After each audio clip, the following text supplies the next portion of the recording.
is Monday, October 31st here in Draft Shark Studios in Rochester, New York. Welcome to the Week 8 Recap Podcast. I'm your host, Matt Schauf. Back with me is Adam Krautwurst, not in costume, but that's because we're not fooling around here, Adam. We got games to go over, and we're not going to talk about this particular game until the end, but I'm not completely happy with your boy after last night. The Packers had absolutely no business being within 10 points of that team, and it matters because the line on it at the point where I bet it was 11. I know. Josh let us down last night from a fantasy perspective, from a points perspective there, from an underdog pick'em perspective. It was a bad, but listen, if your C night is still a 10-point win, we'll take it as Bills fans. Yeah, positive for the Bills for sure, but like they were that one interception at Jair Alexander's feet. If he doesn't throw that is the difference in the line because they at least get a field goal right there. Right. It was clear he was trying to throw it away. I mean, to me, it looks like, and I can understand it at this point, it looked like the way he was playing at that point, he's like, whatever, we're going to win this game anyway. I'm just going to get rid of this ball. It's like, dude, that's not close enough to being thrown away, especially at the best corner on the other team. Come on. You got my money in your hands, Josh. You got to take it a little bit more seriously. Yeah, he stunk last night. I'm gonna be, you know me, you know how I feel about my son Josh Allen, but he was bad. He was right. He even said he was terrible. I don't know if it was rusty coming off the bye, but it's still QB 13 on the week, so he didn't kill you. Yeah, can't complain too much about that. Killed me, but probably didn't kill most people. We had elsewhere in the league, we had 3 touchdown games. We'll get to all these guys, but Alvin Kamara, Christian McCaffrey, Tony Pollard, D'Onta Foreman, AJ Brown, big weeks for all of those guys, some more surprising than others. The top 10 quarterbacks, you just mentioned Josh Allen not being in this group, but as of right now, with the Monday night game yet to go, these are the top 10 fantasy QBs right now.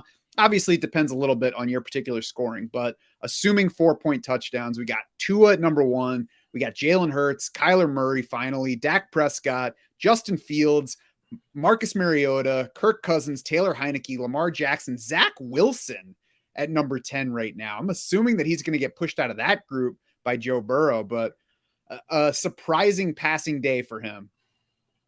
Yeah, great week for all those guys. Listed there. Great week overall for scoring, right? I mean, it was such a fun week. A lot of things made sense. We had some massive running back weeks, some massive receiver weeks. And Tua, the number 1 QB, 80% completion this week. I mean, Mike McDaniels just has that offense humming. They're a really fun offense to watch, especially against the Detroit Lions. Yeah, I mean, if you have Tyreek Hill and Jalen Waddle and a matchup with the Lions, your floor should be like QB5 for the week. So it's nice to see them capitalize, especially after going into halftime trailing in that game. But let's go back to the beginning now. We're going to hit all of the Sunday games. We'll start with that game in London. Broncos 21 over the Jaguars 17 in London. Right after Doug Peterson told us that Travis Etienne's role was not going to change a whole lot in the wake of the James Robinson trade, Etienne goes out and gets 24 carries against the Broncos, 156 yards and a touchdown. Obviously, anybody who had Etienne in a lineup was ecstatic with that kind of performance yesterday. We can only love that he has the possibility of getting that much work going forward. I wouldn't be surprised if he doesn't top 20 carries again this year, but at least we know it's possible now. Yeah, exactly. And, this backfield's all to himself now. He looked explosive. He looked, workhorse role, awesome. He can catch it, obviously. He can run it. Some good game script there, right? They were winning there towards the end. And so nice to see him get going. I mean, a lot of people are really kind of circling the wagons here on the win on Travis Etienne. I mean, I don't think anyone ever said that he wasn't good. It was just they needed to trade away their James Robinson for him to get this work. Now the Jaguars, great trade. They should have done that. But anytime you're banking on a trade of another running back off the team to have fantasy explosiveness, I think it's probably a losing proposition most of the time. But Etienne looks awesome. Yeah, of course, Jacksonville still lost this game, so we'll see if they change anything going forward. Right. But it was close. It had nothing to do with how much they gave the ball to Etienne. Both passing games in this one were totally meh, so I don't really know how much there is to talk about. At least Russell Wilson didn't fall on his face. He didn't make a commercial in the middle of the game. Mm. So we like that it came away with that. There's probably not ever been a better timed buy than Denver getting one right now. Yeah, exactly. And Russ threw kind of a bad pick on the first drive, tried to hit Cortland Sutton on a fade on the sidelines, underthrew it. His arm actually looks fine, though. He threw some really nice in-breaking routes, some posts and stuff like that where there was some heat on it. So I think his arm looks fine. And so yeah, I think you're okay to start it from a physical perspective going forward.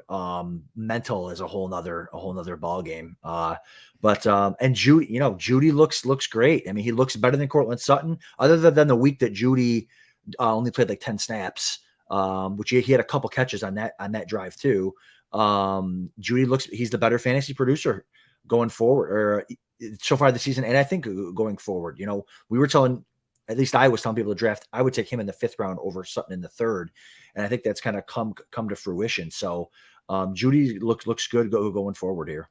Yeah, and that was the way the Draft Sharks rankings were set up. It was not definitely this guy over this guy, but they were both about the same. So if Sutton's going 2 rounds ahead of him, we'll wait and take Judy if you're taking either of them. And I certainly think that Jerry Judy looks solid to good going forward, whether he's a Bronco or a Packer by the end of this coming week. Latavius Murray, Melvin Gordon split the backfield again. Gordon played significantly more pass routes. Murray got the touchdown, led in both carries and rushing yards. I don't see any reason why they would stop splitting things between these two going forward. Not exciting. Makes both of them like, crap, I need a running back. I guess I'll use that guy. Exactly. Nothing really changed moving forward. You don't really want to use these guys, but bye weeks, injuries, you kind of have to sometimes. So we didn't really learn a ton here out of the backfield. But I think we did learn is Russ loves Dulcich.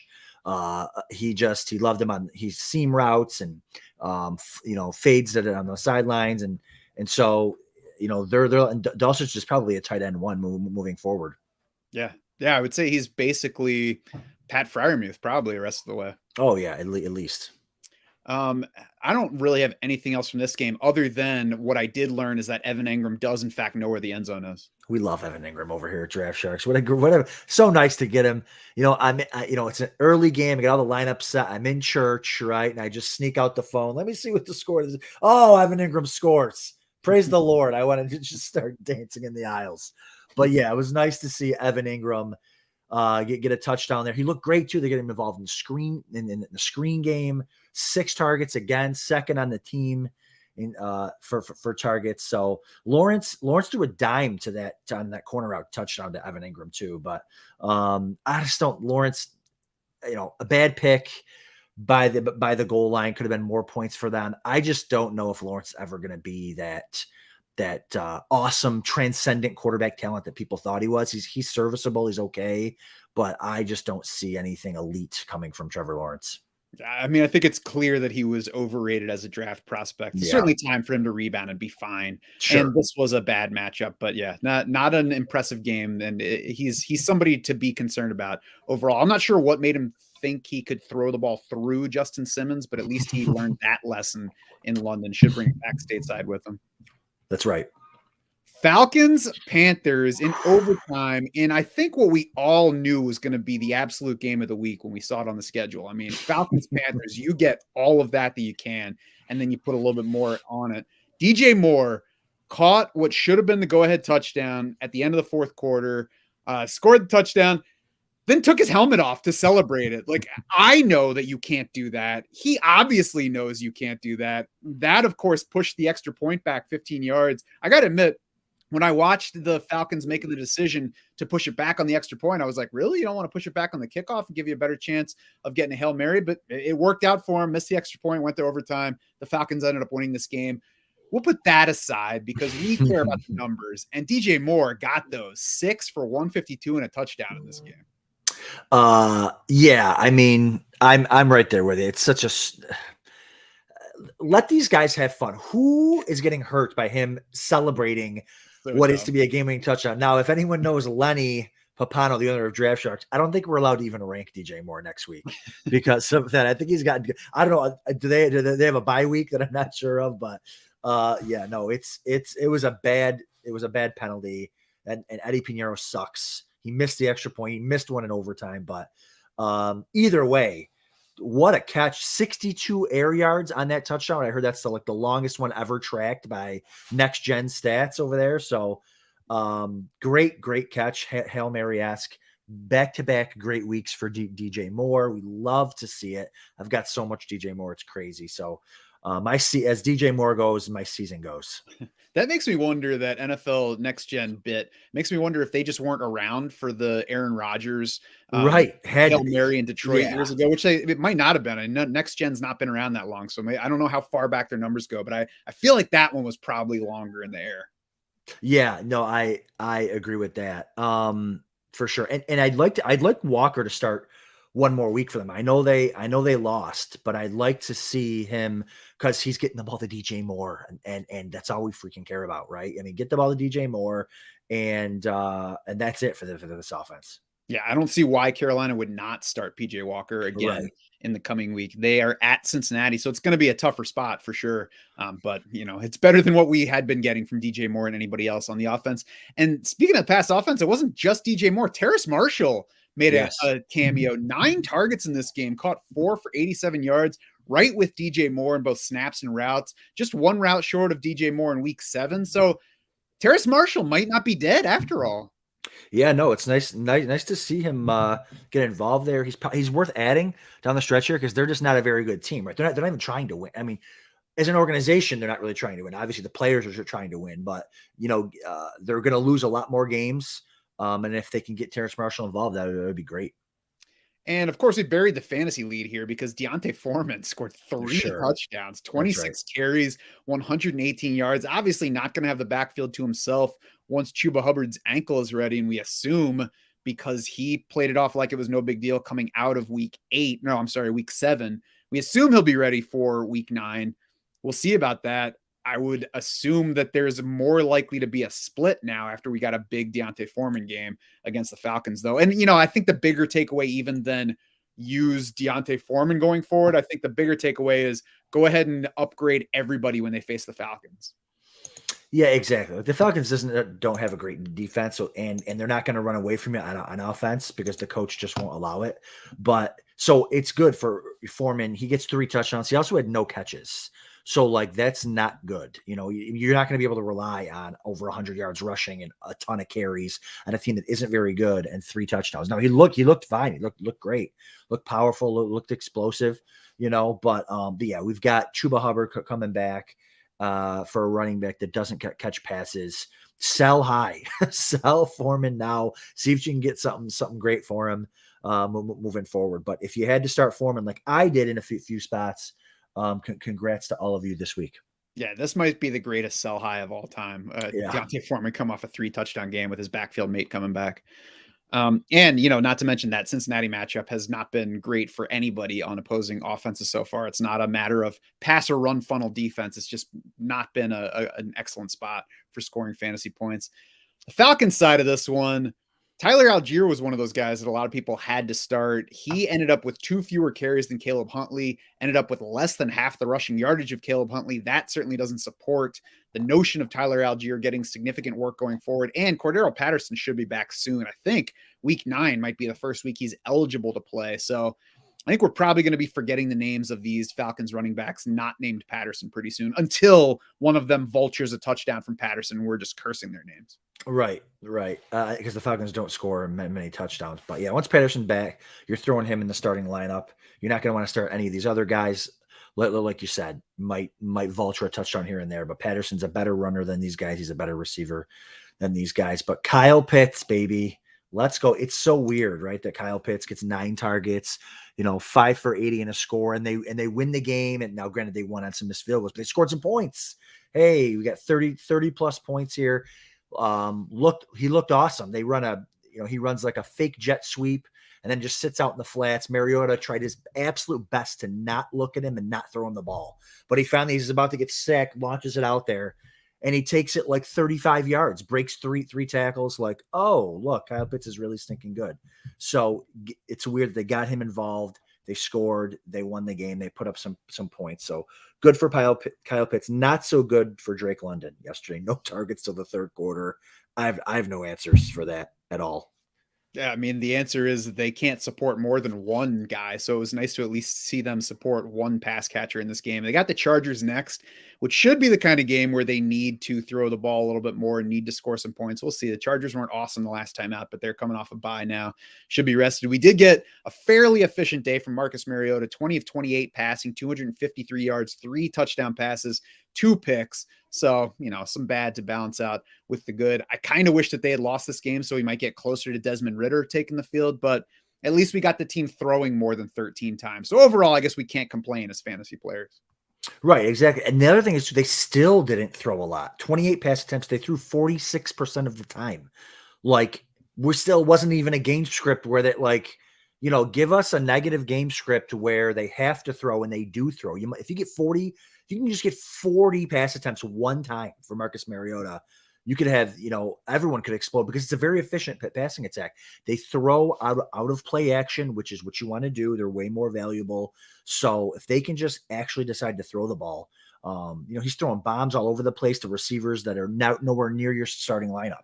So imagine if they actually throw the ball to Drake London and Kyle Pitts, they could have some explosive games. Speaking of explosive games, we got Cowboys and Bears up next. 49 points for the Cowboys in the second game with Dak Prescott back from the thumb injury. He was efficient, and they were leaning more toward the pass early. Maybe part of that was Zeke Elliott being out, but obviously they trust Tony Pollard plenty. I would imagine that at least as much of it was also having Dak further removed from the thumb injury. At the very least, we got success. We got good-looking Dak. We can count on this offense going forward. And who are they? Oh, they have the bye next. So they should be even healthier once they get back from that. Unfortunately, because we want Zeke Elliott as far away from the field as possible. But let's talk about Dak first. Dak looked really good, looked comfortable. Now, again, it's the Bears, but still, he had a rushing score where he walked in. He had another rush later where he looked, he didn't look as good as he used to, but looked solid, got 15 or 20 yards, got out of bounds. Fine. The offense is just better when it's a balanced attack, right? When they're running the ball, throwing it, play action passes, had some great play action, hitting CeeDee Lamb behind the linebackers. The play action game was really, really good. And I know you don't have to run the ball and you don't have to run the ball well to run play action. But when you're not faking the ball to football years, 90-year-old Zeke Elliott, who is the most efficient 3-yard runner ever, and you're actually turning around and faking it to Tony Pollard, who's explosive, it helps. It certainly helps. So I like the offense overall when they're running the ball well and they're passing the ball well. I think it's more explosive actually when they're mixing it in. I just don't know how you can watch as a coach Tony Pollard play in a game and not think, oh, I should give him the ball a couple more times next week. Because every time he does it doesn't happen often that Zeke's out. But when it does, it's like, oh, that guy, he's pretty fast. Like all we have to do is get him a little space and he's capable of scoring. Electric in this one. Only had 14 carries, well over 100 yards, had 3 scores. It wasn't like a workhorse day. Right. Part of that was them being in garbage time at the end. They got Malik Davis mixed in. But let's hope that's enough for Dallas coaches to be like, all right, guys, we're going to make this a little bit more like David Montgomery, Khalil Herbert going forward. Yeah, and Jerry Jones came out and said, "Hey, when Zeke comes back, we're gonna go as Zeke goes." Like, I don't know. How senile that man is anymore? Like, is he shaking hands with ghosts too? I have no idea. So, no one says that Zeke's better than Pollard. Either the coaching staff come out, even Jerry Jones doesn't even say that Pollard's not better. Just like, oh no, we're gonna run Zeke. Like, we're gonna do the worst thing. We're gonna do the thing that makes us worse. Like, all right, fine. Yeah, have fun. On the other side of this one, we'll get to the running backs in a minute, but Justin Fields, I think, is more of a story. Top 12 fantasy quarterback for the 4th straight week, and he's sitting 5th right now. So that's going to happen no matter what happens in the Monday night game. Probably a 2nd straight week inside the top 6 among fantasy QBs, unless Jacoby Brissett goes nuts against the Bengals. 2 touchdown passes against Dallas, 1 rushing score in that game. And I believe in Justin Fields being a fantasy factor going forward because the offense looks different. They've actually started designing him run plays. They're actually able to move the ball. They're letting him do what he does well. And beyond that, the Bears have Miami and Detroit the next 2 weeks. So I'm going to go ahead and play Justin Fields in those matchups. Yeah, you said it. It's purposeful rushing. It's not just like scrambles. We're designing runs for him, and we're designing plays where if the first read isn't there, there's run lanes for him to rush through, right? They're rolling him out. They're making it much easier. Again, they said a couple weeks ago, they went and watched a bunch of Lamar Jackson film and said, hey, how is Lamar getting these type of runs and these type of explosive plays? So kudos to them for doing that. The offense still kind of stinks, but that's just because they don't have a lot of talent around him, right? So yeah, Fields is certainly startable moving forward, especially in those matchups that you just said. And he even had he had some nice throws. He threw a dime to Velus Jones that he dropped at the 2-yard line that might have been a long touchdown, like a 50-yard touchdown. So Fields is starting to feel a little bit more comfortable back there. You can tell. But yeah, he's startable only because of that rushing upside. Mm-hmm. Khalil Herbert beat David Montgomery by 1 carry in this one, outdid him in yardage for the second straight game. David Montgomery still played more than twice as many snaps as Herbert, so it's not like a takeover in the backfield, but it looks like the offensive changes have also included the coaches being like, we need to go ahead and get the ball to Khalil Herbert some. We'll see if David Montgomery is a trade candidate over the next day or so, but assuming that things stay the way they are in this backfield, we should assume that Herbert continues to get more work than he had been early in the season. I think that this is looking like, I guess Nick Chubb, Kareem Hunt is probably the best combo. Obviously, both of these guys at lower levels than those two, but just in terms of how they're going to be used, an even looking split that might waver week to week, but they're both getting the ball. They're both getting the ball in all phases. Exactly. And this is a situation where, like, if you had, if you took Herbert later on in your draft, hoping for an injury to Montgomery to wait for Herbert, you got like a little pleasant surprise here that he actually has some weekly startability, flex startability. If you have like a 0 RB or hero RB lineup, you can, there's a team that I went 0 RB or hero RB, I can't remember, and I had to start Herbert, and I loved it. I love what I was getting out of him. So you have that upside of when Montgomery goes down, if he goes down, Herbert has that RB1 upside, but also has that weekly startability. So I like that they're running Herbert out there. And yes, and he looks good. He looks probably better than Montgomery. Montgomery isn't a bad running back, but the thing about this offense is there's only, like, you can't really start, like, Fields you're starting and those two guys you're starting, but you're not looking for much upside from them. And really, other than that, you're not really starting anybody else, even in the passing game. What about Cole Kmet after his first touchdown since December of 2020? Gosh. Cole Kmet. I mean, hey, it was nice play, but that was about it for Cole Kmet. Yep, one of his 2 catches for the game. Certainly not somebody that you're putting in lineups yet. Anything else from that game? I don't think so. We got the Dolphins over the Lions. The Lions scored 27 first half points in this one, went to halftime up by 10, and then they did not score again. The Dolphins won 31-27. We did get DeAndre Swift back on the Detroit side, and he got back to what he was doing right before going down. 5 carries for 6 yards in this game, 5 catches for 27 yards and a touchdown. So you look at the final fantasy numbers and you're like, all right, DeAndre Swift's back to help my fantasy team. If you look a little deeper, it's like, man, this guy is looking a lot like fancy Clyde Edwards-Helaire. It's not hard to be fancy Clyde Edwards-Helaire. It's correct. He got there in the box score, which is great, because that's all that really matters. And there's weeks where players look really good and they don't get there in the box score. So you'll take it any way you can get it. But Jamal Williams, 2 touchdowns out of him. One he vultured kind of, another one, was probably from 10 yards out. So I wouldn't consider that a vulture. They love Jamal Williams. He's not going anywhere. He leads the league in rushing touchdowns, tied for the league. Jamal Williams does. Again, another kind of a Herbert situation. We're like, hey, I'll take Jamal Williams when Swift goes down. Oh, wait, he's got weekly touchdown upside every single week. So Swift's coming. He played. He was healthy, but he didn't look all the way back yet. So, and Swift, his role is really in the passing game. He's not a very efficient runner. Like, he's not very good. All that kind of the analytics and stuff like point to that. Where he's explosive is in the passing game, where he takes these, swing passes 60 yards to the house for a touchdown. So, you're continuing to start Jamal Williams as like an RB2 if you need to. Because they love getting it to him on the goal, and he's good at it too. Like, it's not like, why are they giving this guy the ball? He scores all the time. So Swift got there on a touchdown that saved the day. He's still got all the pass down work. You're still starting Swift when he's healthy, but Swift isn't all the way back yet. And he did score his touchdown on a slant too, so it wasn't just like a typical running back screen that he took into the end zone. They do different things with Yeah. him. There's certainly upside to him. I assume that he'll get more touches as he gets healthier. He also has not been a picture of health throughout his career. So, we've called DeAndre Swift a sell earlier this season. I think he remains that whenever there's an opportunity. He's somebody that I wouldn't just be like unloading just to make sure I got something in return. But every time that he scores, I would go hit the market and see some running back needy team in my team. Especially we've got 6 teams on bye this coming week. So you're going to find a healthy marketplace potentially.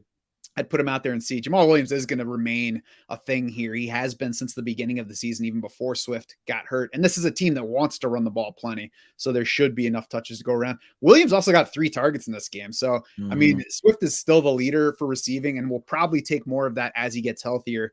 But interesting to see Williams take some of that, which he had even been losing to Craig Reynolds while Swift was out.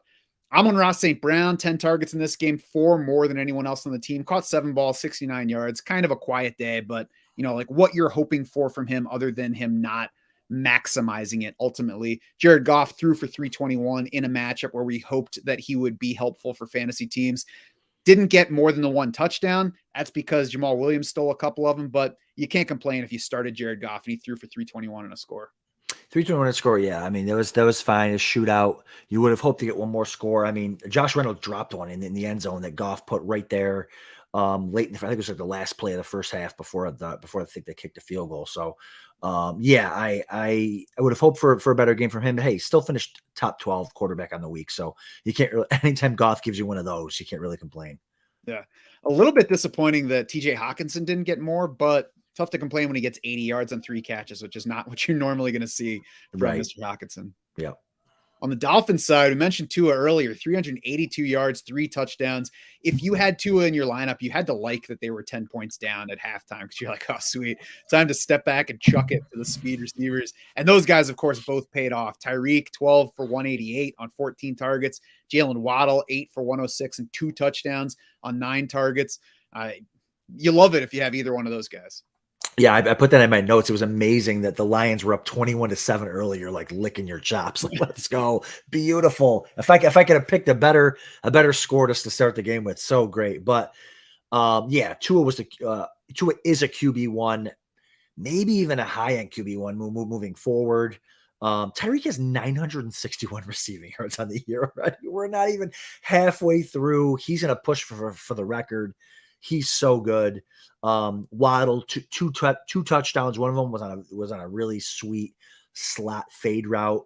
I love to run the slot fade in flag football, man. It's just you put your best receiver in the slot, you get him at a linebacker, run a little fade route. So easy. So I'm glad to see Tua has been watching my highlight films. And Gesicki, your boy Gesicki, gets another touchdown. Tight end 8 on the week. My only regret, man, is I wish I would have known. Like I knew Tyreek was awesome going into the year.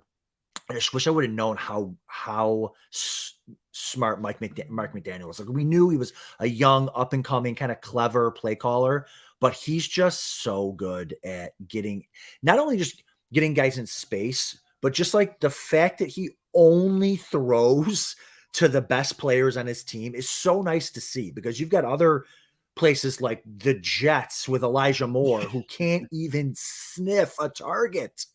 And then you've got, so it's really refreshing to see, as much as, I'm not a big Dolphins fan, but it's refreshing to see a coach do something like this.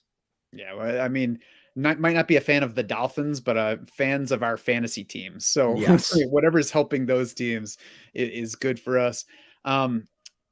I think what you should have listened to was when Tyreek Hill told us before the season that he got the most accurate quarterback in the league now. He finally moved away from the anchor that is Patrick Mahomes, and he got to Tua to really help him open things up. Mike Gesicki, it's nice that he got a touchdown, but I would look into trading him now if that's a possibility. I'm not sure if tight end trades are actually a thing in fantasy, but where it might be possible, I would take a look because his playing time did dip with Durham Smythe back healthy. Smythe matched him in snaps. Gesicki was 4th in routes behind Waddle and Hill, obviously, but also behind Trent Sherfield. So there's definitely a chance that he's just a limited guy going forward. Only had 3 catches, 4 targets yesterday. So maybe play off of that. And it pissed me off that they fell behind in the first half because I was looking for a big week from Raheem Mostert, and we only got 14 carries, 64 yards from him. Fine rushing day, but he didn't get more because they had to launch it to catch up. Yeah, no, I get it. But again, it's competent coaching. Like they were behind, so they threw the ball to catch up. I totally get it. If you were rooting for Raheem Mostert, then you didn't want that 21-7 scoreline. But he's fine moving forward. It's nice to see every week you can get out of the week with a healthy Raheem Mostert is a win. Yeah, if we've got Raheem Mostert plus 2 knees, I guess I shouldn't count the TDs. Just right. That's right. Anything else in that game? I think that's it. Vikings 34-26 over the Cardinals. Kyler Murray, I like to make fun of him when he doesn't pay off. So I'm going to go ahead and point out that he did pay off for us this week. 326 yards, 3 touchdown passing, did throw 2 picks as well. 31-44 was key. So certainly the high scoring game, the game script helped. I think we assumed that this was going to be a high scoring game, or at least had the potential to be that. So nice that he gave us numbers. Nice that DeAndre Hopkins put up big numbers again, obviously getting lots of targets, 29.5% of Arizona's total here. We also got a big game from Rondale Moore finally. Mm-hmm. Yeah, everyone needs to just chill on Kyler Murray, okay? He was QB6 overall going into the week. He finished QB5 this week, depending on what Joe Burrow does tonight. He hasn't. Now, listen, no one said he was a great quarterback. No one. We want him for fantasy. No one said, the coaching staff is terrible. But, we're relying on the rushing and the passing. It's not pretty, but he gets there. He's the best fantasy quarterback in the second half all year. Like, we can't, like, the first half, first half's never pretty. The second half, he always loads up, and he hasn't had his full offense one time. He loses Marquise Brown. He gets in DeAndre Hopkins.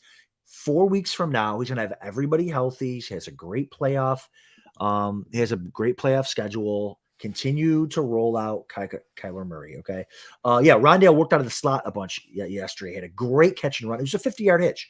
It was 50-yard. It was a hitch for like 8 yards, hits him, runs for 50 yards. That'd be an incredible play. I want to see a 50-yard hitch.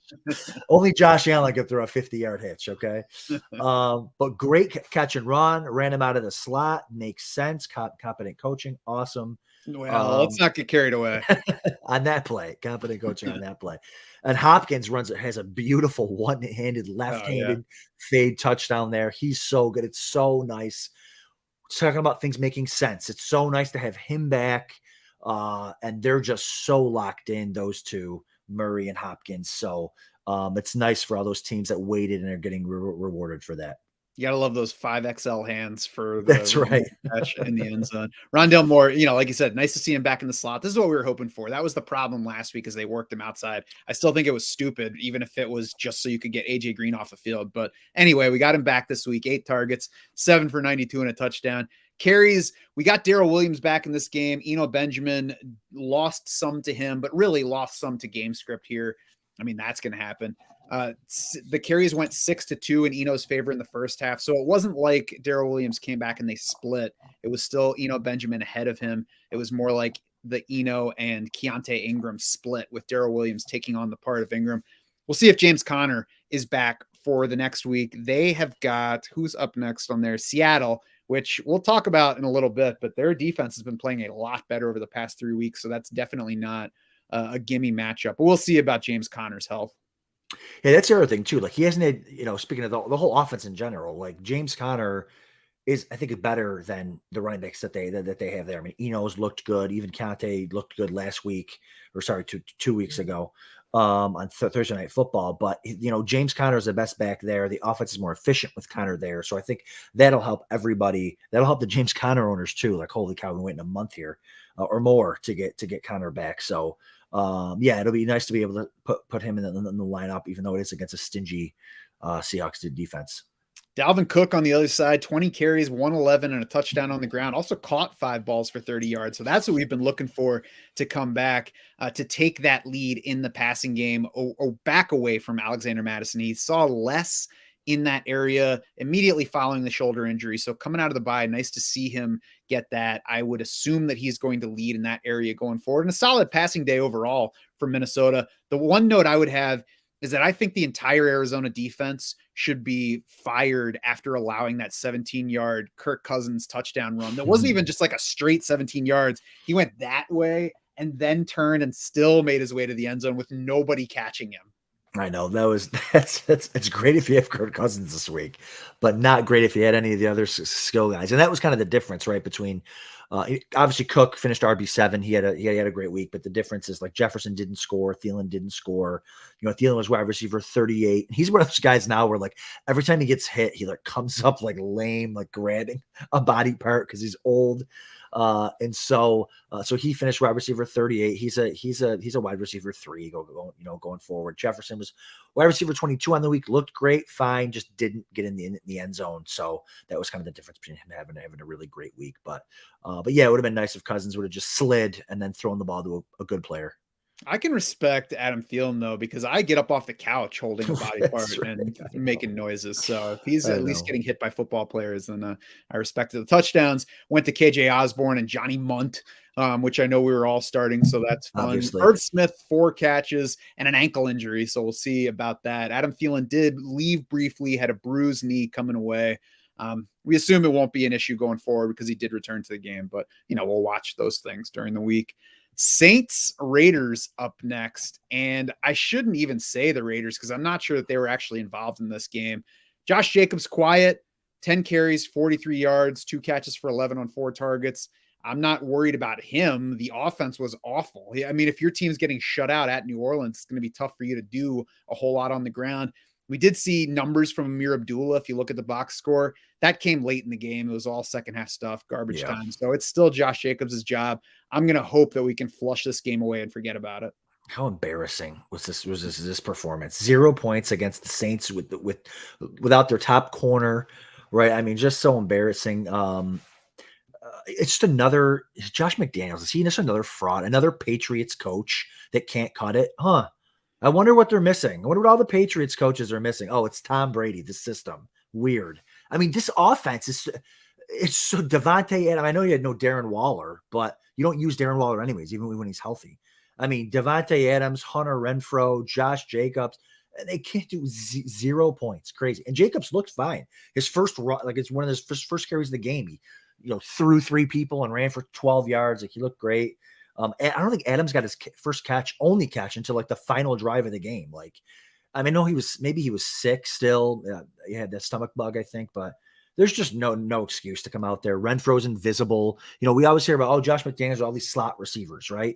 Renfro's like one of the best slot receivers in the game, and they never get him the ball. They run a lot of 2 receiver sets there, and Matt Collins starts over him into receiver sets, and he probably should. I mean, I'll be honest. If you're going to run the ball, Matt Collins is probably a much better blocker. He's bigger, and Hollins has been playing fine, right? He had 13 points yesterday. He was their number 1 receiver. He's had some big plays. He's had some big games for them. So I don't have a problem with that. But when you're losing, Renfro's got to get more involved. I'm wondering if the injuries are just nagging him. Yeah, I think that yesterday was, there's obviously not an excuse for being that bad, but I think it was a confluence of just negative factors. There were multiple injuries. Darren Waller was missing, as you mentioned. Devontae Adams missed practice all week with the flu. I'm sure he was somewhere short of 100% for this game, which they also had to travel for from Vegas down in New Orleans. It's the first game this season that they've gone for less than 320 total yards. The first game they've had less than 19 points. They had 400 yards the week before at Houston. They played the Chiefs right to the buzzer before the bye in week 5. So I'm going to throw this one out for now. We'll obviously watch and see what happens at Jacksonville next week, but I'm not changing my outlook for any Raiders players from what it was heading into this game. Yeah. Yeah. It's just more of like an overall quote. Like, what are they now? 2-5 or something? Like they're just 3, whatever. Their offense isn't what it was supposed to be. I mean, Adams has had some big games, and Jacobs had some good games. Obviously, he's been great, but to come out in a smash spot like this and to lay this type of egg, it's just weird. Yeah, they're a mid-pack offense. Yeah. On the other side, Alvin Kamara, awesome. Nothing mid-pack about him. Alvin Kamara, 3 touchdowns in this game, 2 of them receiving, was the lead receiver for these Saints, did enough on the ground. So nothing to do but bask in the glow of Alvin Kamara. And Andy Dalton came off last week's debacle to be solid. 22 of 30, 229, 2 touchdowns, no turnovers or sacks. Yeah, I mean Kamara, what a great week. He always has one or two of these a year. I remember a couple years ago in the fantasy playoffs, he had a 4 tutty game. Was it? Maybe it was Thanksgiving night or I something. think it was 6 touchdowns. Is that what you're thinking Was it of? Or 6? Yeah, that's what it was. Yeah. My God, what a night. Yeah, no, he's incredible. He has such great balance. Like it's crazy to watch him run. And the great thing about this team right now is Dalton loves him. Like Dalton's throwing, they're running arrow routes with him, check downs. He's running the ball well. If you're a Kamara owner, you want Dalton to stay as the starting quarterback because Dalton is using all the players need to get involved. Olave is getting his. He doesn't score today, but he had another good solid game. So, but Kamara was awesome. He might not even be a Saint. Maybe by the time this show ends, he'll be in Buffalo, maybe, hopefully. But no, it was a good week for all. If you started Olave, you were fine. If you started Kamara, you were more than fine. I think Buffalo might be the only team where if they gave up a first round pick, as is being reported. First of all, the report that the Eagles are offering a first round pick for Kamara is absolute. Can't be true. The Bills are the one team where if they did that, I'd be like, all right, that's an overpay. But I mean, look at them now. And I tweeted out yesterday, like, look what Christian McCaffrey's doing. Like, oh, they overpaid this. Like he won them. Listen, I get RBs don't matter, but some RBs are really, really good, and not from a fantasy perspective. But if you want to go win the Super Bowl and your biggest weakness is running back, you can get difference makers, and Kamara is one of them. So maybe they were even showcasing him for a trade. We'll see. No, I mean, and of course, the counterpoint to that is, sure, he had a monster game. We know he can do that. If they don't win the Super Bowl, then it's kind of a disappointment on that kind of investment. And then the draft picks are going to be whatever they are for however long beyond that. I'm certainly more okay than some others with spending draft picks, whether we're talking fantasy or real football. Right. But, we'll see. It'll be interesting to see how that one plays out. I was surprised that the way that they do things, I was surprised that they gave up that much for McCaffrey, but we'll talk more about him when we get to that game. Anything else from this particular game? Yeah. Side note here. Speaking of trading Kamara, Mark Ingram is out 3 to 4 weeks with this knee sprain that he's got. So, maybe they'll hold on to Kamara or whatever. But now we got to look into picking the next running back up off the heap here for the Saints. But that's good news for Kamara if he stays in New Orleans. Hey, congrats to Mark Ingram's knees for making it this far into the season. Right. The guy's 32 years old, so very nice. He's been running the ball for a long time. He deserves a little rest. Patriots 22, Jets 17. Let's start on the Patriots side. We already talked a bit about the Jets, so we'll save that for a minute. Ramondre Stevenson still ahead of Damian Harris in both running and passing, despite leaving this game briefly. 16 for 71 on the ground, 7 catches for 72 yards, 8 targets. Were second on the team, trailing only Jacoby Myers and doubling the total of number 3, Jonnu Smith, on that target tracker. So Ramondre Stevenson looks like the clear lead back going forward. Damian Harris is still going to be usable, but he's probably, I guess I shouldn't say probably because it's the Patriots and next week could look completely different, but it doesn't look like they want to get him right back to the level he was before the hamstring injury. Yeah. It's another situation where it's interesting to see, like I knew Ramondre Stevenson was the best running back on this team by a mile, but you always have to rely on the coaches and it took an injury, right, to Damian Harris to really let Ramondre cook. I mean, he's an RB1 moving forward as long as he keeps getting these roles. I mean, all those catches, and he looks good doing it. It's not fluky like end of the game check down stuff. They had him run. He ran like a drag route and caught it and made some guys miss yesterday. He looks really good. So start him with confidence moving forward. Devontae Parker got hurt early in this one. Sounds like it's not serious, but he could miss some time. So we'll see if that makes anybody else besides Jacoby Myers in the passing game usable. I don't think it will. I think it's Jacoby Myers, and then you just kind of forget about everybody else unless you're playing a DFS showdown. Yeah, Jacoby Myers, wide receiver 9 in the week. Good for him. But he must have not gotten tackled downfield 12 times by Sauce Gardner during this game because that's the only thing that keeps receivers from going off against the Jets. Hey, good for Sauce if he can get away with it. On the Jets side, we mentioned 355 passing yards for Zach Wilson, his first career 300-yard passing day. He has one other game in his young career of 260-plus passing yards. So I'm not going to expect a lot more of this, but it's nice to at least know that it is physically possible. Big day for Garrett Wilson, big day for Tyler Conklin, and Elijah Moore still on the team. That's right. Zach wasn't one of the worst quarterbacks I've ever seen in my entire life. For a guy that's got that type of physical tools to make the decisions that he makes is just breathtaking. You might have seen it yesterday. Ian Hartitz, PFF, friend of the show, he said Zach Wilson is like if Patrick Mahomes played every game blackout drunk. That's right. That's right. And that makes sense. I was gonna say Josh Allen, because Allen had two of those terrible. Josh Allen had two Zach Wilson-esque picks yesterday. But yeah, I mean, he's so bad. But hey, 350 yards, two touchdowns. I was telling everyone to drop Brian Robinson and add Joe Flacco in every single league you can, because I mean, this offense can cook when you've got a competent quarterback back there. They got the Bills next week. The Bills are going to embarrass Zach Wilson, and then you might get Joe Flacco the week after that. So what they did this week was demoted Joe Flacco to QB3, and Mike White was the backup. Mike White too. Mike White proved last year he can get the ball where it needs to be. I mean, Elijah Moore, you got to feel bad for him. And here's the thing too: people are like, oh, stop bitching. You make all this money to play football. To be a wide receiver, and your craft is to run as hard as you can every play, get open, do all this work, get open, and the guy's not even looking at you ever, never one time ever for weeks and weeks and weeks. Like, what do you expect from Elijah Moore? So we need a quarterback change here, or we need Elijah Moore to get traded. So, but yeah, Zach Wilson still 350 yards, 2 touchdowns, fine. Garrett Wilson's awesome. If he wants to throw to Garrett Wilson every play, fine. Garrett Wilson's good. It's not like Garrett Wilson isn't good. But Elijah Moore is going to get dropped in a lot of leagues this week. Go pick him up, because there eventually is going to be a quarterback change here.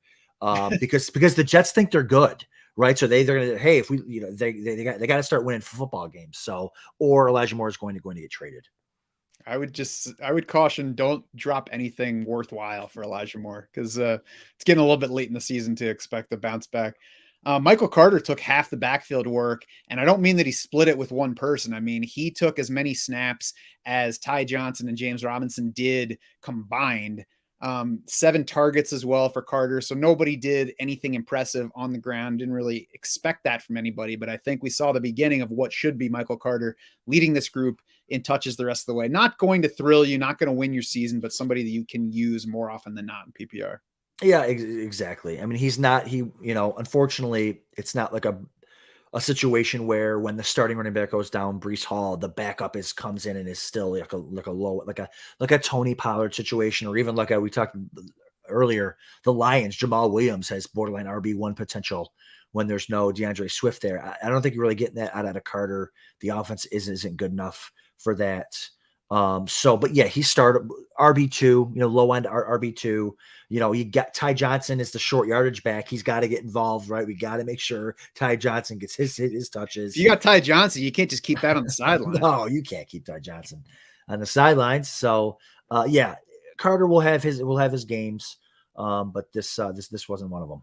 And next week's probably not going to be one of them either, because they got the Bills coming up next. So correct. Not a week to get excited about anything Jets. No. Speaking of getting excited, though, we got the Eagles 35-13 to remain the only undefeated team over the Steelers.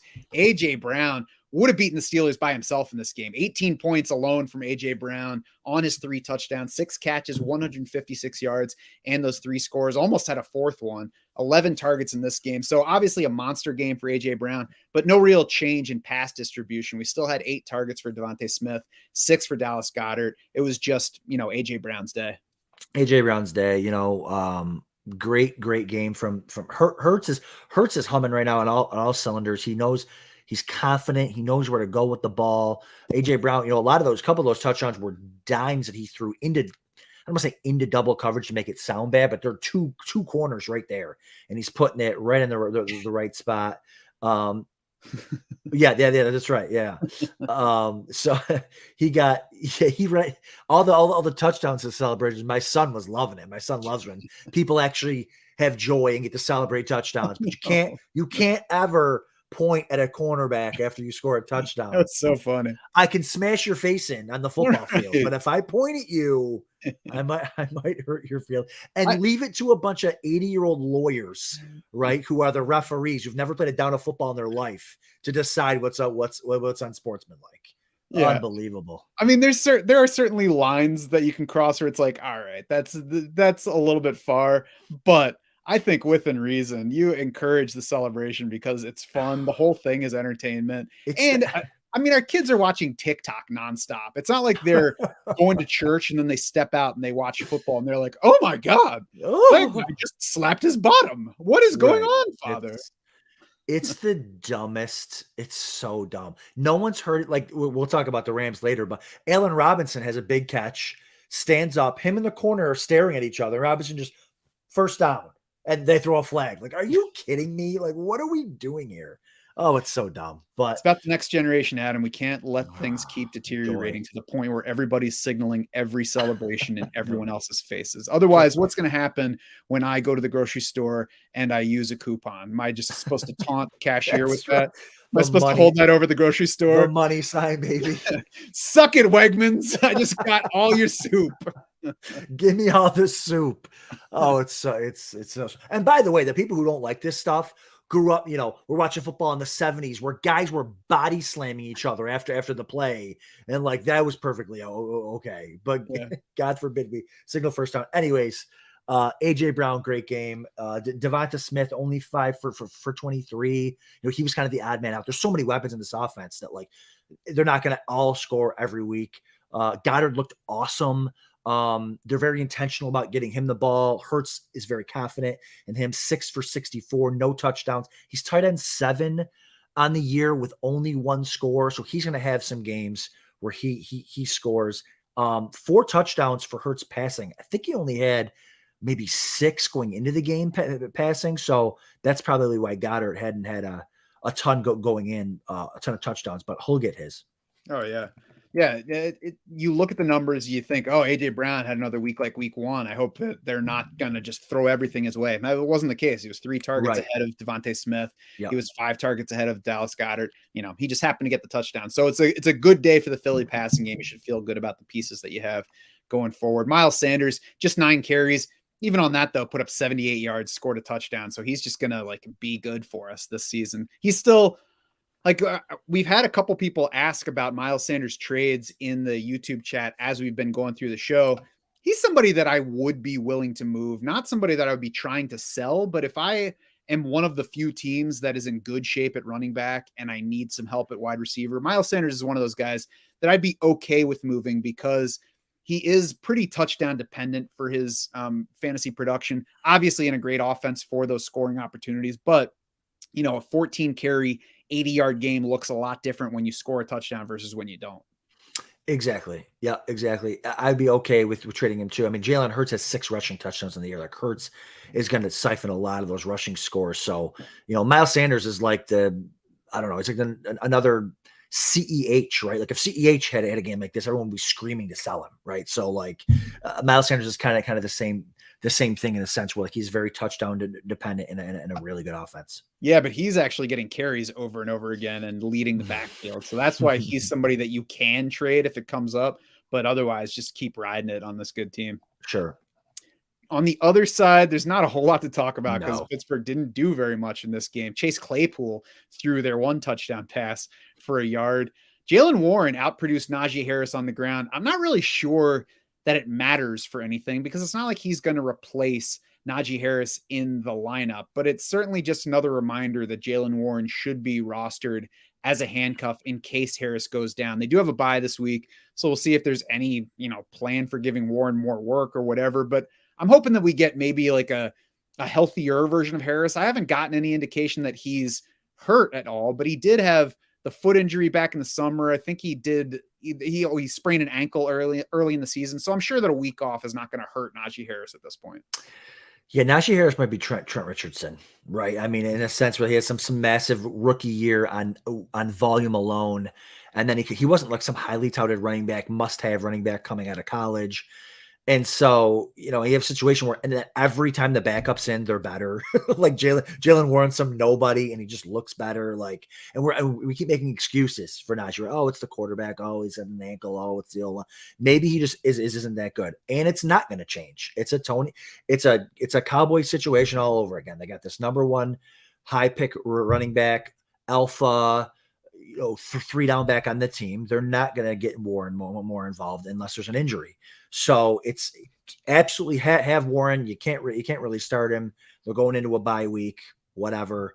So as long as Najee Harris is healthy, he's going to get the bulk of the work there. As far as the receivers are concerned, there's too many of them. There's too many of them that are good, and the quarterback stinks. So you're going to have a week where you're going to have one startable receiver week really out of these 3 receivers every week, and you just don't know who it's going to be. So that's kind of how it is moving forward. The week you decide to start George Pickens, like I did this week in a couple that I was between like Pickens and McKenzie, and I chose Pickens in a bunch of spots. He does nothing. Isaiah McKenzie he had a touchdown and still only scored 8 points, but it's just, you just never know who it's going to be in Pittsburgh. How did you not know that the Isaiah McKenzie rushing touchdown was coming? I know. Yeah, 0 catches, 3 targets for George Pickens. Kenny Pickett showed us this week that you can't just say, yeah, they're going to get killed in this game, so that means they're going to throw 50 passes and everybody will be okay. He was under 5 yards per pass attempt. It was a bad matchup. So the takeaway, like the larger takeaway, is volume's not going to solve it if the matchup is terrible, because Kenny Pickett is not good enough to overcome that. He did overcome it yardage-wise a few weeks ago against Buffalo. The Bills secondary is not as good right now, at least because of injuries, as the Philly one. So, we'll worry about Kenny Pickett for negative matchups. Again, they've got a week 9 bye, so we'll pick things back up in week 10 for them. On to the, Titans and Texans. And that was the same sound that you might hear anybody in Houston making when Derrick Henry comes up on the schedule. Derrick Henry matchups with Houston they should only be approved for mature audiences at this point, Adam. All the linebackers show up as questionable on the injury report. They're listed with fear. Lovie Smith's beard turns whiter when Derrick Henry's come in. The parents in Houston start telling their kids stories about the brutal king. I mean, this is 4 straight times he has faced the Texans, gone over 210 rushing yards. He missed both meetings last year. So fortunately for the Texans, we might be talking about 6 straight at this point. 3 more before that season. He's a monster, and the Texans stink. Yeah, speaking of watching this game, my son has Derrick Henry on his fantasy team, and he's screaming about how red zone isn't showing the game. And I keep trying to tell him it's because it's the Titans and Texans. There's nothing to watch. And of course, every time they cue to it, it's Derrick Henry, 30 yards, 40 yards, touchdowns. It's just gross. Yeah, we knew it was going to be a gross game. The only thing to talk about for them is Derrick Henry. That's it. That's all we have to say every week. Derrick Henry. There's no passing. Willis had 10 passing attempts. I was almost tempted to pick him up and start him over Daniel Jones with the weather and all that. I'm like, oh, maybe Willis will get me a ton of runs. I'm glad I didn't do that. But yeah, Derrick Henry. That's it. Yeah, Malik Willis made his NFL debut. I think he did it from a lazy boy. I know what I could do that. I could throw 10 passes in an NFL game and complete none of them and hand the ball off to Derrick Henry. I'd do that. I'd totally Adam Thielen it after every play, though. I would not be moving very well. On the Houston offense, absolutely nothing going. I mean, Dameon Pierce had a rough day, saved it with a touchdown reception. Yeah. And I really have no hopes for Brandon Cooks being more than a low wide receiver 3 the rest of the way. Yeah, I mean, this was the spot, right? The Titans have an awful pass defense, only 11 fantasy points. I mean, he's startable going forward. Again, you got 6 bye weeks, all this other type of stuff, injuries, but you're not expecting the type of year we were hoping to get out of him. I don't know what's changed from last year. I mean, he's still the guy there. It's the same quarterback.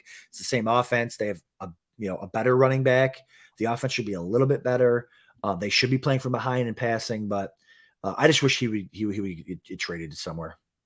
I mean, it seems like probably what has changed is the league went from saying, who is this guy, to, this is Davis Mills. It's fine. Right. That's right.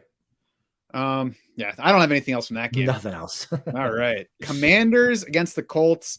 I haven't watched any of this game because I don't have time for college football at this point, but we did get a second straight nice outing from Terry McLaurin with Taylor Heineke who is sure making a case for sticking in the lineup even when Carson Wentz's finger is healthy again. Terry McLaurin led the team in targets for the first time this year. We called him a buy a couple weeks ago on Draft Sharks. Honestly, Adam, when we came out with that article, I wasn't totally sold on touting Terry McLaurin as a buy. It was one of those where I was like, all right, I'll go along with it. I don't really have an argument against him. We'll see what happens. Certainly seems like it's working out since then. Absolutely. I mean, you've had some injuries in the receiving core, which have allowed him to get more of the targets, but I freaking love Heineke. He thinks he's so good and he's out there balling and everybody rallies around him. It's so fun to see. He scores at the end there and he's puffing his chest out and he's screaming at the crowd. I absolutely love it. And he's good for the fantasy players there, right? Like he gets the guys the ball.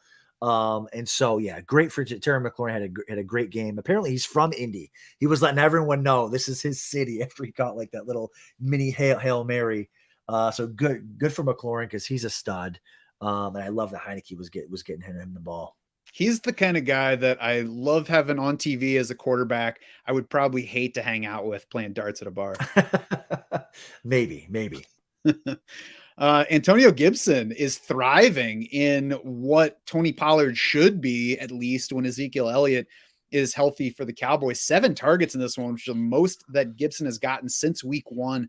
Caught all 7 for 58 yards and a touchdown. The run game could not get going for anyone. He only trailed Brian Robinson by 1 carry in this one, matched JD McKissick for the snap lead in the backfield. Both of those guys a little bit ahead of Brian Robinson. So I know that there are plenty of people like, see, it's Antonio Gibson, give him the ball more. And you're kind of ignoring that we watched him wither away while getting the ball more over the previous 2.5 seasons. So it looks like they have him in the spot where he should be. Yeah, I mean, the Colts have a good run defense. We just need to see way more Gibson than we see of anybody else on the team. Like I don't need 25 touches. 7 targets, great. 24% target share. I mean, that's a lot for a running back. But Gibson, sure, great. Keep giving him that 24% target share because he's awesome. He's electric with it, right? He caught a horrible pass from Heineke down at his shoelaces, scoops it up, scoots 30 yards with it. He just needs to be getting the ball because Brian Robinson has officially taken over the spot as the worst starting running back in football. Now he's behind Devin Singletary. So it's like, put him back. He's just no vision, no speed, no nothing. I don't know what these coaches see in guys like running for two yards a carry. I just don't get it. He never needs to be on the field ever. Yeah, they need to realize that fields almost always are not made of dirt and grass anymore. So 3 yards in a cloud of dust doesn't even happen. It's 3 yards and a cloud of broken up rubber, like old tires. Taylor Heineke, Curtis Samuel, the top 2 in rushing yards for Washington in this one. Logan Thomas allegedly returned, not quite back to his previous usage level. He ran a route on 51.3% of dropbacks. That's not a level at which you're playing a tight end if you can help it. Armani Rogers ran just 5 fewer routes. He got 2 targets. John Bates got 1. They had 3 total for the tight end. So Logan Thomas not somebody to use, but it's worth noting that he's back in case something increases going forward. Yep. On the Indy side, Sam Ehlinger, fine. I targeted outside receivers. Michael Pittman got 39% target share. I don't know why Indy didn't give the ball to Jonathan Taylor more, though. Yeah, no, he didn't. He got a little banged up too, right? Early on in the game, he kind of came out with an ankle. His explosiveness has not returned yet. They added, I always wonder how these guys run. They're just adding another layer of tape around his foot and ankle. I'm like, how do you even move with that walking boot you have on? So, and he didn't move very well, So I don't know. The explosion just isn't back yet. He doesn't look terrible, but when you compare a guy like him to like Nyheim Hines is flying all over. He looks incredible, looks much more explosive, scored their only touchdown there. Looked great. So if you started Hines, I kind of like a must start RB or like second flex or something, you were happy with that touchdown. So it would be nice to get JT the ball more, but he just doesn't look right. Yeah. They did go 64% pass in this game where they were never really trailing by a meaningful amount. So it's interesting. Nyheim Hines has been Tony Pollard since before Tony Pollard was Tony Pollard, where we're wondering why he's not getting the ball more, but did get the ball some in this one, scored from 6 yards out on a fourth quarter drive. I don't have anything else from this game. Yeah, I think Pittman's a wide receiver 3 kind of moving forward here, especially with the rookie quarterback who likes to run a lot and kind of everyone, Pierce is good, Campbell's good. So Pittman isn't like that alpha receiver that we were hoping he would be as far as like when the season started.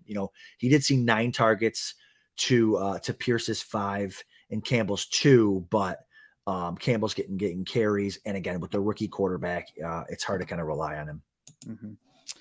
49ers 31 to the dead Rams at 14. I mean, this team it's surprising how dead this team is coming off of winning the Super Bowl last year. We've had hangovers, but this one, I'm not sure they're getting revived. 187 passing yards for Matthew Stafford in this one. Cooper Kupp got his numbers, hurt an ankle late in the 4th. He's downplaying it, but we're going to have to wait and see how serious it is. Allen Robinson had an okay game, 7 targets, 5 for 54, but like, if that's a positive coming away from a Rams game, then things aren't going well. Yeah, tough defense against the Niners there. The Niners always beat the Rams, but you'd have liked to see him coming out of the bye week. Speaking of Robinson, 5 for 54 on 7 targets. He was also tackled in the end zone 3 times. He had they ran another signature fade to him, but the defense knew it was coming, and Stafford threw it way over his head. And in the same drive, 2 other times he was tackled. They called pass interference down by the goal line, which again, we need to give even these receivers fantasy points when they get tackled in the end zone like that. So I think they were looking for him again in the end zone. That's kind of what he does. But I guess you're not going to hate 10 fantasy points as maybe like your second flex or something like that. And he looked good, ran it out and up. Look great on there. So, but yeah, Cooper Kupp's in the game. They're down 3 scores with like a minute left, and he's in there rolling an ankle. All accounts are it's nothing serious. So hopefully he'll be back next week. But you can also let him rest a week too. I'd be okay with that. We need him for the playoff stretch run. The run game is dead. Their O-line stinks. Is really why I think the difference between last year and this year is their O-line is just. It's just terrible. I mean, Ronnie Rivers is out here is like trying to get Ronnie Rivers going. He doesn't look good. Nobody looks good back there. So we'll see. Hopefully what they need to do is trade for an old lineman moving forward, not a running back. Maybe an entire O-line, really. Ronnie Rivers, right, like you mentioned, led this game in carries 8-4 over Darrell Henderson, led in targets 4-2. Darrell Henderson still played more snaps. I'm not sure. Maybe Sean McVay has said so, and I haven't seen it yet, but maybe it was Henderson dealing with an illness during the week and just being less than 100%. I don't think I would be surprised if it was a plan to make Ronnie Rivers the leader here. The guy's 5'8", 195, undrafted free agent, 20th percentile speed score, 39th percentile spark. So it's not like he's brimming with talent and they're looking for a way to bring it out. He's basically like rec league Isaiah Pacheco. So I think that it was issues with Darrell Henderson. I also think that more than a week ago, I think it's time to go ahead and pick up Kyren Williams, because there's so much crap to this running game that you might as well take Kyren Williams and see if Sean McVay just likes everybody more than Darrell Henderson. Yeah, I mean, Kyren Williams, yeah, we should have been picking him up a couple weeks ago. In your home leagues, he's probably still available. You can go ahead and pick him up. But yeah, I think what's happening too with a lot of these players is their O-line's so bad. The player like Darrell Henderson played more snaps, but he was blocking. Tyler Higbee has been blocking because this O-line is so bad. So like if Higbee and Henderson are blocking, the receivers get a boost in the passing game. But yeah, they came out of a bye week, so I expect a little bit more, but they're also playing the Niners, who own them. So we'll see. It doesn't look great going forward, but the schedule does get a little bit better. Tyler Higbee's playing time was down in this one. The routes you mentioned, he was fourth in that category. I'm sorry, he was fifth. He trailed all 4 of those top 4 wide receivers. Obviously, Cooper Kupp, Allen Robinson makes sense, but Van Jefferson, Ben Skoranek were both ahead of him in routes as well. So that's something to monitor going forward, because that's obviously going to hurt his upside if it continues to play like that. Yeah, Higbee was hurt. I think he left for a series or 2, which might have affected that. But yeah, it's been rough sledding. Don't be shocked if this team trades for Kareem Hunt ahead of Tuesday. But I'm not going to say I bet that it'll happen. But if we get that announced, I won't be surprised, because we already know that the Rams value draft picks like bar coasters. That's right. On the other side of this one, Christian McCaffrey, 3 touchdowns, did it every way he could. And it wasn't even like, a Tim Tebow pass into the end zone. He threw a A touchdown pass dime. from 34 yards away. He ran a touchdown right up the middle, just like a big running back. And he had a wide receiver style leaping touchdown catch from 9 yards out. So it was like, guys, it doesn't matter whether I'm on Carolina, now I'm on a new team. I'm still Christian McCaffrey. I'm going to lead your team in targets. I'm going to do whatever they let me do. Yeah, he was. He won. He won the punt, pass, and kick yesterday. The throw, the catch. He scored every way he could. RB2 on the week with 40 PPR points. It's nice to see him get going there. I don't expect a lot of that going forward with Debo out. Debo's kind of the gadget guy too. So overall, the offense will be explosive once Debo gets back, but I think a little bit less for Christian McCaffrey, which is fine. We don't need 40 points every week. Just get us 30 every week's fine. But this is possible. I'll take whatever normal is. Right. Yeah, that is right. That is right. Ayuk looked good, 6 targets, efficient. Had a nice touchdown catch from Christian McCaffrey. So it was nice to see kind of all the pieces get going there. Kittle got there late with a touchdown. Nice throw by Jimmy G back of the end zone. So, man, Jimmy's just spoiled with so many good weapons. He doesn't deserve all that. I know, dude's already got that face. Come on. This team gets a week 9 bye. Then they are home for 4 of the next 5 games. They also have the Commanders and Raiders in the final 2 fantasy weeks. So the 49ers offense could be pretty impactful for fantasy seasons. Absolutely. Seahawks at home, 27-13 over the Giants. 2 key stories, I think, on the Seattle side for me, Adam. DK Metcalf, Tyler Lockett entered this game with injuries that had them questionable. It seems like they're okay. They led the passing game. They played slightly less than normal, but got the targets. They ended up with the production. Tyler Lockett dropped a touchdown and still got there because he got another one. And that's primarily because Geno Smith continues to play well. Oh, Geno looks so good. I haven't heard anything yet, but I still swear he's throwing the ball differently than he used to. He looked, which is kudos to him for working on his game. He looks great. Tyler Lockett could have had another one too. He couldn't get his feet in bounds. So Geno could have had a massive day. But Lockett gets there. Now all the stuff's coming out about how, the Seahawks just hated Russell Wilson too. Everyone hates Russell Wilson coming out talking about like, yeah, the offense is great, the team's great when nobody cares who's getting the credit. So I don't know. We'll see kind of going forward what that means. But I don't think DK Metcalf was hurt. I think he had to poop again last week. I mean, we're talking about a knee injury, and the guy he looked incredible, right? He was I think he was wide receiver 15 on the week. Almost had another long one too. Almost had another long one. The knee, he's acrobatic sideline stuff. The knee looks fine. And it was nice to see the offense. The pass game again, some dropped touchdowns, but the pass game looked good. It was a bad weather game, some rain, some wind. We were kind of trying to get off of that game if we could. But the offense still looked good outside of kind of Kenneth Walker, who saved his day with a really, really nice touchdown run late. Mm-hmm. I think the other big story here is the Seattle defense. As I mentioned early in the show, it's been strong now for 3 straight games. It was rated among the top 2 for Football Outsiders DVOA in week 6 and week 7, like among the top 2 defenses overall in the league. We don't have those numbers yet for week 8. I would bet that they're going to land in that top 2 range again, though, with the way that they played against the Giants. Even Saquon Barkley couldn't get going in this game. Like you mentioned with Kenneth Walker, he saved it with a touchdown, but yardage wasn't there, passing or running.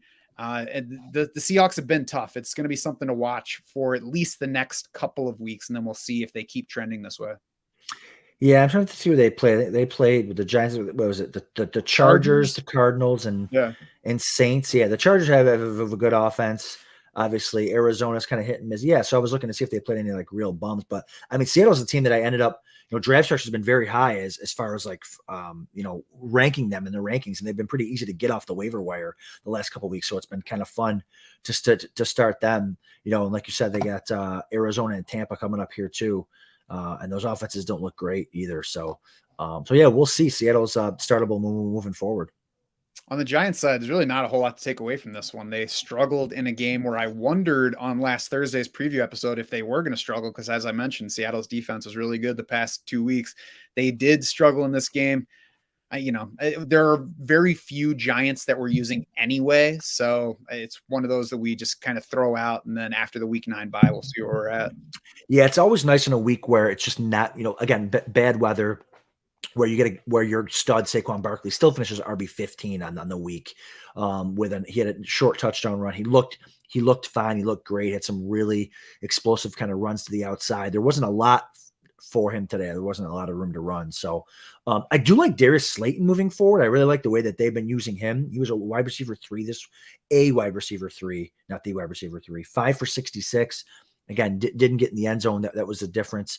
But Wan'Dale Robinson's like the gadgety guy.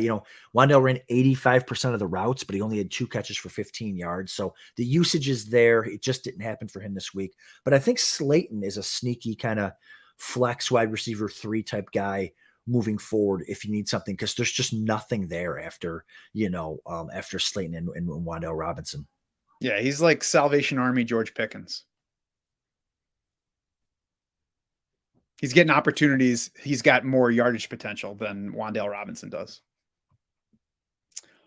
Bills Packers to close things out. And Aaron Jones, I think, is the only thing to count on in the Green Bay offense. Much better spot for him at Detroit in week 9. He was impressive against the Bills, who have not been a good rushing matchup. They're tougher in run defense than they were last year, but still, even with that, all told, Aaron Jones was the thing I came away with from the Green Bay offense. And I'm annoyed that it came alive passing wise for a long enough stretch in the fourth quarter to make it a close final.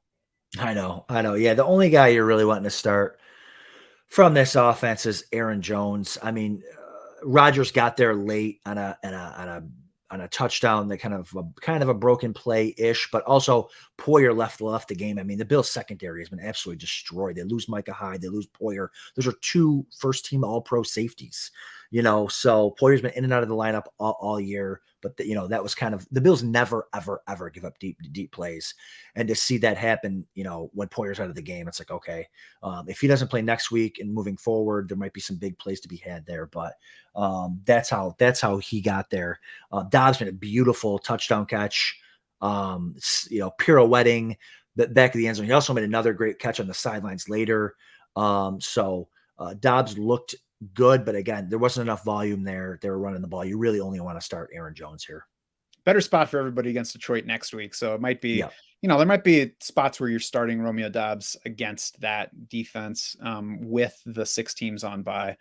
But it's not been a target offense. We'll see about Alan Lazard's status for that one. We'll see about Christian Watson, who left this one with a concussion. Bills, we mentioned before, not quite up to their usual standard. You kind of throw that out because they've been excellent otherwise. Devin Singletary did control the backfield, but James Cook played more than in any other game this season besides the week 2 blowout win of Tennessee. So he looks stashable.